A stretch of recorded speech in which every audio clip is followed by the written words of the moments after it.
आखिर सरकार को एमएसपी देने में दिक्कत क्या है? ये किसानों वाला एमएसपी का बवाल, ये झोल, ये है क्या? आखिर किसान और सरकार के बीच बात बन क्यों नहीं पाती और बनेगी तो इसका हल कैसे निकलेगा? चलिए मैं बताता हूं।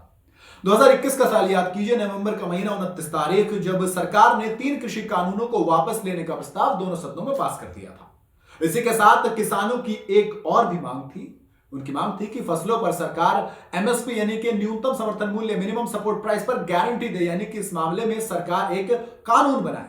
अब इसी मांग को लेकर किसान एक बार फिर से दिल्ली, पंजाब, हरियाणा के बॉर्डर पर बड़ी तादाद में दिखाई दे रहे हैं। ऐसे में आम लोगों के लिए समझना जरूरी है कि आखिर ये एमएसपी है क्या, इसका झोल क्या है, आखिर सरकार और किसान मिलकर इस समस्या का समाधान क्यों नहीं निकाल पा रहे हैं, क्योंकि आम लोगों को बहुत ज्यादा दिक्कत भी हो रही है इस संगठन की वजह, इस आंदोलन की वजह से।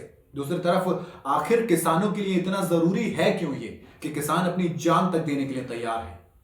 हमने देखा ना किस तरीके की वीडियोस आ रही हैं। तो ऐसे में मैंने सोचा इन तमाम सवालों के जवाब को थोड़ा सा आसान किया जाए।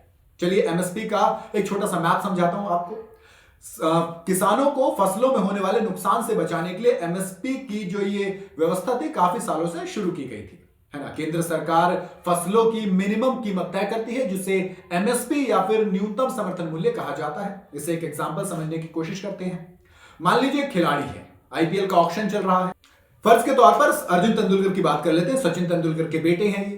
अब इनकी परफॉर्मेंस नहीं है उस हिसाब की, हम मान लेते हैं कि इनकी परफॉर्मेंस नहीं है, इनकी कीमत आप चाहते ही नहीं कोई खरीदेंगे।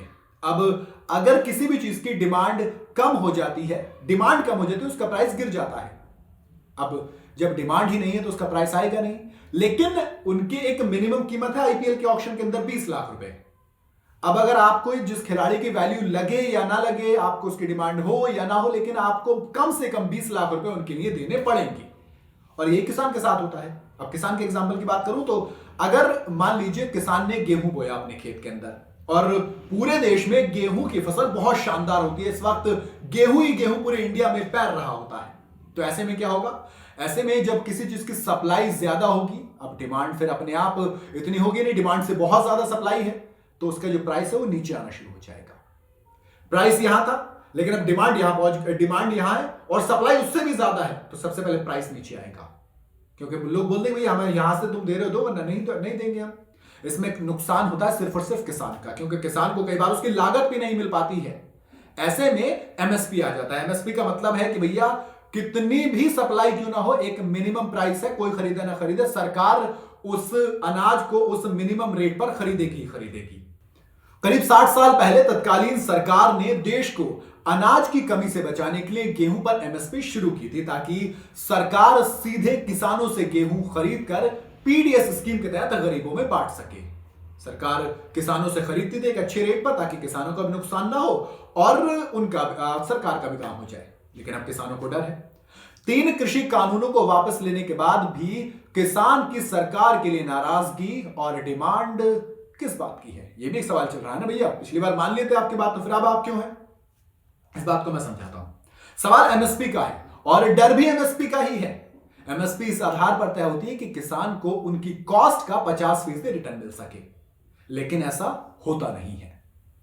कई जगहों और मौकों पर किसान से कम कीमत पर फसल खरीदी जाती है और अभी तक इस पर कोई कानून नहीं है। तो ऐसे में किसान अपनी बात कहे तो किससे कहे, किस तरीके से कहे? कोर्ट में जिसमें अपने हक की बात रखे तो कैसे रखे? क्योंकि कोर्ट भी तो कानून के दायरे में रहकर ही काम करता है ना। अब उसी के दायरे में रहकर वो किसानों की बात सुनेगा। और जब कानून ही नहीं है, सिर्फ नियम है, तो प्रभु सरकार चाहे तो उस नियम को हटा भी सकती है। ऐसे में कोर्ट भी क्या कर लेगा? और सरकार चाहे तो उस नियम को खत्म भी कर सकती है। और इसी बात का डर किसानों को है। अब ये भी सवाल आता है आखिर एमएसपी से प्रॉफिट कितना है? ये बात समझना काफी जरूरी है कि सरकार हर फसल पर एमएसपी नहीं देती है। सरकार की तरफ से 24 फसलें ऐसी हैं जिस पर एमएसपी तय होती है, लेकिन कौन करता है? एग्रीकल्चर मिनिस्ट्री के commission for agriculture cost and prices department की तरफ से गन्ने की एमएसपी तय की जाती है। अब ये एक डिपार्टमेंट के तौर पर सिर्फ सजेशन देता है, ये कोई ऑर्गेनाइजेशन नहीं है जो कि लीगल तौर पर काम कर सके, एमएसपी तय कर सके। ये बस एक विभाग है जो कि सुझाव देता है। ये कोई ऐसी संस्था नहीं है जो कि कानूनी रूप से एमएसपी को लागू कर सकती है। 10 साल पहले लेके चलता हूं, तब थोड़ा सा और डिटेल में समझ में आएगा।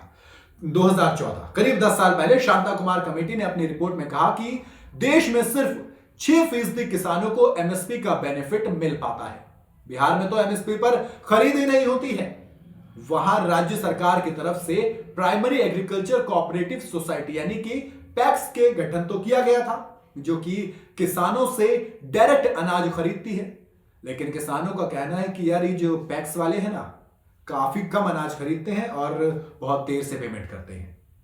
किसान को तो नुकसान ही हो रहा है ना, उसकी अगली फसल लेट हो रही है। किसान को ज्यादातर फसल फिर कम कीमत पर बिचौलियों को बेचनी पड़ जाती है, क्योंकि उसे टाइम से पेमेंट चाहिए। अब बिचौलिया आएगा तो भैया वो अपना पैसा भी लेके जाएगा। अब समझ में आता है कि यार किसानों को इतनी दिक्कत क्यों है। बेसिक समझ गए होंगे आप। इसलिए वो कह रहे हैं कि भैया एक कानून लागू कीजिए ताकि हम अपने एक तो हम अपनी जो फसल है वो बेच सकें सरकार को, और दूसरी चीज ये कि अगर बिचौलिए बीच में आते हैं तो हम, या फिर कुछ भी ऊपर नीचे होता है तो हम कोर्ट में जा सके। और कोर्ट क्या करेगा, कोर्ट अगर लॉ होगा तो आपको फटकार भी लगा सकता है, वो किसी को भी फटकार लगा सकता है। लेकिन अगर नहीं होगा तो फिर क्या होगा। अब आता हूं सरकार की तरफ से। सरकार के हिसाब से भी तो देखना पड़ेगा ना, क्योंकि अगर सिर्फ किसी भी चीज को एक तरफ से देखोगे तो वो गलत है। दरअसल सरकार को अगर वो एमएसपी पे कानून बना देती है तो 10 लाख करोड़ रुपए का एक्स्ट्रा बोझ इस पर आ जाएगा। कई सारे एक्सपर्ट हैं इसमें जो कह रहे हैं 5 से 10 लाख करोड़ का अप्रोक्सीमेट आएगा।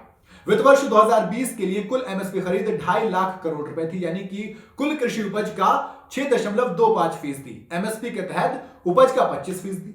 अगर एमएसपी गारंटी कानून लाया जाता है तो सरकार पर कम से कम हर साल 10 लाख करोड़ रुपए का एक्स्ट्रा बर्डन आ जाएगा। खास बात तो दो बताता हूं। पहले तो ये कि ये रकम सरकार के उस कैपिटल एक्सपेंडिचर के बराबर है जो कि देश के इंफ्रास्ट्रक्चर को डेवलप करने के लिए खर्च होती है।